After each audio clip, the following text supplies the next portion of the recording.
and welcome to The Update. I'm Michelle Stevenson. The federal government is promising big improvements to air travel under its reforms to the aviation sector.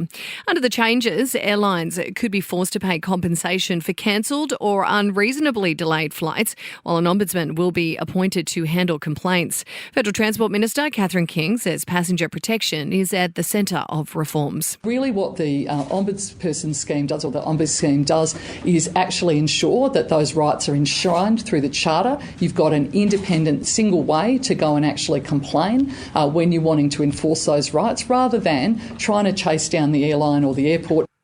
The PM says these new right to disconnect laws are about giving employees a work-life balance. Millions of Aussies now have the legal right to ignore after-hours calls and texts from their boss under the major industrial relations reforms.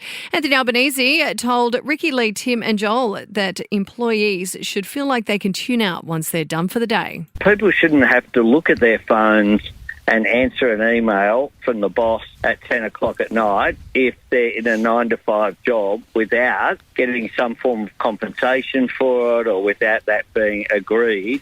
Justin Stein will spend the rest of his life behind bars for the murder of 9-year-old Charlize Mutton. A Sydney judge said Stein carried out a shockingly callous crime when he killed the schoolgirl and dumped her body in a barrel in 2022.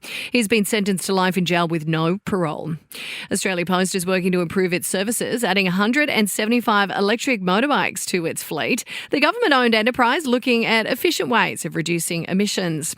And a Qantas 787 Dreamliner has been damaged after tread from a wheel was propelled into one of its wings.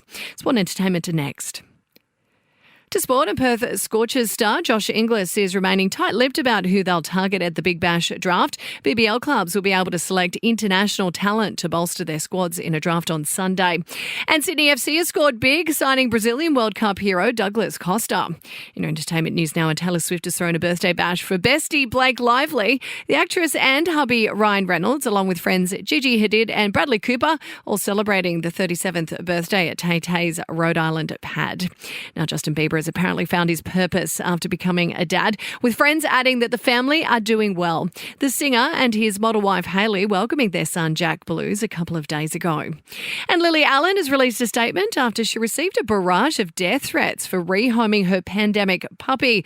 The 39-year-old singer revealing she got rid of the dog after it chewed up the family passports and visa documents at her New York home. In a statement, she's revealed they tried to address the dog's behaviour, but the passports were the straw that broke the camel's back. And that's the latest from the Nova Podcast News team. We'll have another episode of The Update for you tomorrow. I'm Michelle Stevenson.